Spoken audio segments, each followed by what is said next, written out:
వృద్ధులు ప్రతిఘటించలేరు, పరుగెత్తలేరు, కనీసం గట్టిగా అరవలేరు కూడా. కళ్ల ముందే నేరం జరుగుతున్నా ఏం చేయలేని నిస్సహాయులు వారు. ఎలాంటి ఘోరాన్నైనా అడ్డుకోలేని శక్తిహీనులు వారు. కాబట్టి అతని టార్గెట్ వారే. ఒంటరి వృద్ధులను లక్ష్యంగా చేసుకునేవాడు. గుట్టు చప్పుడు కాకుండా పని కానిచ్చేవాడు. కుదిరితే బెదిరింపులు, ఎదురు తిరిగితే ప్రాణాలు సైతం తీయడానికి వెనకాడేవాడు కాదు. మరి ఇంతకీ అతను ఎవరు? వృద్ధుల్ని లక్ష్యంగా చేసుకుని ఏం చేశాడు? ఎదురు తిరగలేని ఆ నిస్సహాయులకు ఎలాంటి అపకారం తలపెట్టాడు? 10 రోజుల వ్యవధిలోనే పక్కపక్క వార్డుల్లో 2 వృద్ధ మహిళలు కన్నుమూశారు. సినిమాల్లో చూపించినట్లుగా ఇద్దరు ఒకే విధంగా చనిపోయారు. వారు మృతి చెందిన సమయంలో ఇంట్లో ఎవరూ లేకపోవడం, పైగా ఒంటిపై ఉన్న బంగారం, ఇంట్లో ఉన్న నగదు మాయమవ్వడం అనుమానాలకు తావిచ్చింది. తొలుత ఒక వృద్ధురాలు చనిపోయినప్పుడు సాధారణ మరణమే అనుకున్నారు. కానీ రెండో మహిళ చనిపోయిన తర్వాత కానీ తెలియలేదు తమ ఇంట్లో జరిగింది కూడా హత్యేనని. ఇంతకీ ఈ వరుస దొంగతనాలు చేసిందెవరు? ఒంటరి వృద్ధ మహిళలనే ఎందుకు లక్ష్యంగా చేసుకున్నారు?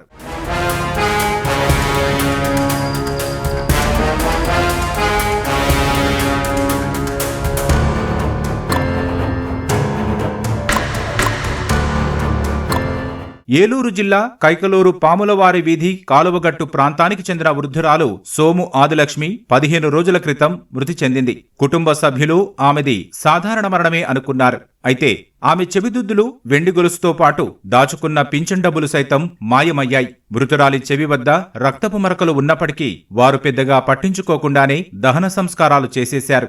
అయితే సరిగ్గా 10 రోజుల తర్వాత అదే ప్రాంతానికి చెందిన ఓ వివాహిత మార్పిడి వరలక్ష్మి సైతం చనిపోయింది. ఆమె చెవిదుద్దులు, బంగారు గొలుసుతో పాటు ఇంట్లో ఉన్న 10,000 రూపాయలు కనిపించకుండా పోయాయి. దీంతో వరలక్ష్మి కుటుంబ సభ్యులు కైకలూరు పోలీసులకు ఫిర్యాదు చేశారు.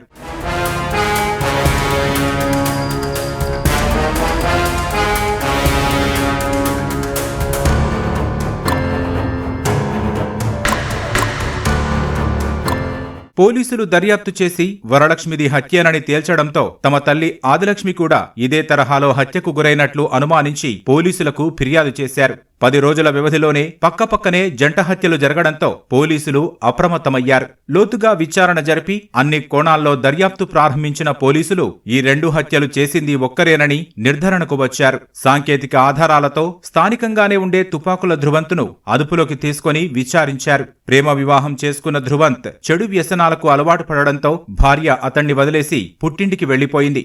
అప్పటి నుంచి మరింతగా మద్యానికి బానిసై దోపిడీలకు పాల్పడుతున్నాడని పోలీసులు వివరించారు. వృద్ధ మహిళలనే లక్ష్యంగా చేసుకుని చోరీలు చేయడంతో పాటు వారు ఎదురు తిరిగితే నిర్దాక్షిణ్యంగా హత్యలు చేశాడని తెలిపారు. నిందితుడి వద్ద నుంచి బంగారం, వెండి వస్తువులను పోలీసులు స్వాధీనం చేసుకున్నారు.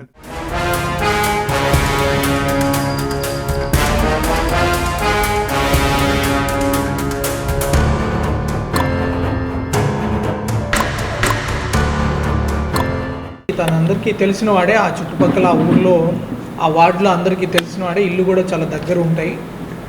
ఈ ముసలాళ్ళకి కొంచెం సహాయం చేయడమో లేకపోతే ముసలి వాళ్ళ దగ్గర కొంచెం మన వాళ్ళు వాళ్ళతో ఉన్న పరిచయాల ద్వారా ఇంటి దగ్గరికి వెళ్తారు.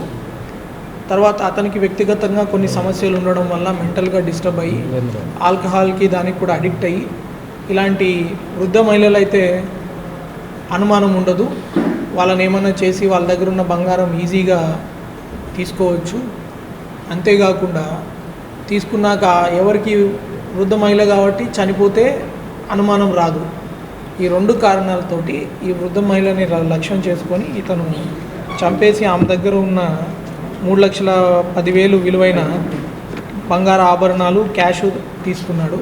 ఇతను ఇంకా వేరే నేరాలు ఏం చేసి ఉండొచ్చు అనేది విచారిస్తూ నెక్స్ట్ ఇంకొక లేడీ కూడా చనిపోయింది. ఈ బాగు చేయిస్తాము అని చెప్పి ఆమె పిలిచింది. మామూలుగా ఊర్లలో వాళ్ళకి ఏదైనా బాగలేనప్పుడు లేకపోతే ఏదైనా అవసరం ఉన్నప్పుడు ముసలి వాళ్ళు అక్కడ ఉన్న యువకుల హెల్ప్ తీసుకోవడం సహజము. వీడి హెల్ప్ కూడా అట్లా తీసుకున్నప్పుడు అదును చూసుకొని ఆమెను కూడా వీడు చంపేయడం. ఆమె ఒంటరిగా నివసిస్తుంది. తర్వాత రోజు ఎవరో మీటర్ కోసం వెళ్ళినప్పుడు ఆమెను మృతురాలుగా గుర్తిస్తారు. ఈ గాయాలు పెద్ద ఇట్లాంటివన్నీ లేనందుకు పైకి కనపడినంత ముసలాం చనిపోయి ఉంటుంది అనుకుని వాళ్ళు కూడా దాన సంస్కారాలు చేస్తారు ఆమెకి.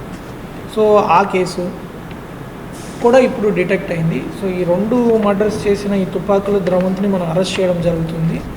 అంతేకాకుండా ఇంకొక ఆమె దగ్గర కొట్టేసిన చెవిదుద్దులు కూడా రికవర్ చేశారు. ఆమె దగ్గర ఉన్న సొమ్ము కూడా కంప్లీట్గా రికవర్ చేశారు. ఒంటరిగా ఉండే వృద్ధులు, మహిళలు జాగ్రత్తగా ఉండాలని, బంగారు ఆభరణాలు ధరించవద్దని పోలీసులు హెచ్చరించారు. గుర్తు తెలియని వ్యక్తులను నమ్మొద్దని సూచించారు.